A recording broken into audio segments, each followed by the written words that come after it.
ഇടിച്ച് കാട്ടാനകൾ ചെരിഞ്ഞ സംഭവത്തിൽ റെയിൽവേയും തമിഴ്നാട് വനം വകുപ്പുമായി തർക്കം. 2 ലോക്കോ പൈലറ്റുമാരെ കോയമ്പത്തൂർ ഫോറസ്റ്റ് ഗസ്റ്റ് ഹൌസിൽ തമിഴ്നാട് വനം വകുപ്പ് തടഞ്ഞുവച്ചു. ഇതിനു മറുപടിയായി വിവരങ്ങൾ ശേഖരിക്കാനെത്തിയ തമിഴ്നാട് വനം ഉദ്യോഗസ്ഥർ RPFും തടഞ്ഞുവച്ചു. വിവരങ്ങളുമായി പ്രസാദ് ഉടുമ്പശ്ശേരി ചേരുകയാണ്.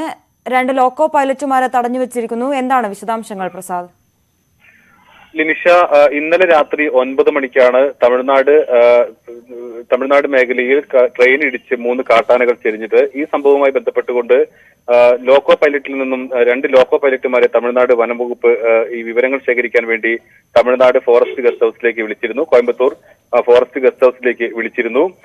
പക്ഷേ അതായത് ഈ മേഖലയിൽ വാളയാർ മേഖലയിലൂടെ വന്യജീവികൾ ട്രെയിൻ പാളം മുറിച്ചു കടക്കുന്നതിനാൽ അവിടെ വേഗനിയന്ത്രണം ഉള്ളതാണ്. 45 കിലോമീറ്ററിൽ കൂടുതൽ ട്രെയിൻ സഞ്ചരിക്കാൻ പാടില്ല എന്ന നിബന്ധനയുള്ളതാണ്. അത് പാലിച്ചിട്ടുണ്ടോ എന്ന് പരിശോധിക്കാനായിരുന്നു തമിഴ്നാട് വനം വകുപ്പ് ഉദ്യോഗസ്ഥർ ലോക്കോ പൈലറ്റുമാരെ വിളിച്ചു വരുത്തിയിരുന്നത്. അതിനുശേഷം ഈ വേഗത ഇത് പരിശോധിക്കുന്നതിന് വേണ്ടി ഈ വേഗതയിൽ തന്നെയാണോ പോയത് എന്നത് പരിശോധിക്കാൻ വേണ്ടി തമിഴ്നാടിന്റെ 3 ഉദ്യോഗസ്ഥർ ഫോറസ്റ്റർമാരായ അരുൺ സിംഗ്, അയ്യപ്പൻ, ഫോറസ്റ്റ് ഗാർഡ്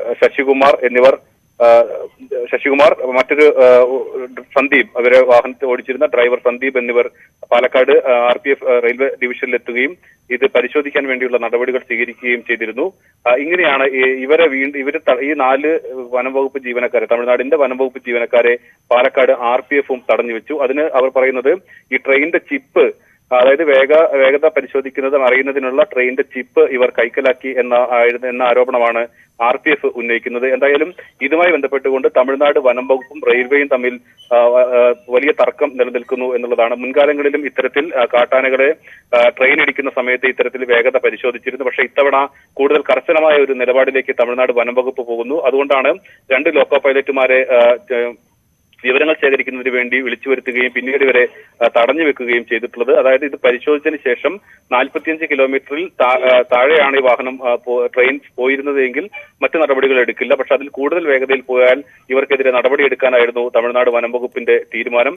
ഇതിന് മറുപടി എന്ന നിലയ്ക്കാണ് റെയിൽവേ ഉദ്യോഗസ്ഥർക്കെതിരെ, ലോക്കോ പൈലറ്റിനെതിരെ നടപടിയെടുക്കാനാവില്ല എന്ന നിലപാട് റെയിൽവേ സ്വീകരിക്കുന്നത്. അതിന്റെ ഭാഗം കൂടിയാണ് ഇപ്പോൾ RPF തടഞ്ഞു വെച്ചിരിക്കുന്നത്. RPF പറയുന്നത് ഈ ഇത്തരം മാനദണ്ഡങ്ങൾ, അതായത് റെയിൽവേയിൽ നിന്ന് വിവരങ്ങൾ കിട്ടുന്നതിന് ചില പ്രൊസീജിയറുകളുണ്ട്, അതൊന്നും പാലിക്കാതെയാണ് ഇവർ ഇത്തരത്തിൽ വിവരങ്ങൾ ശേഖരിച്ചത്. അത് മാത്രമല്ല ചിപ്പ് ഇവർ കൈക്കലാക്കി എന്ന ആരോപണവും ഇവർ ഉന്നയിക്കുന്നുണ്ട്.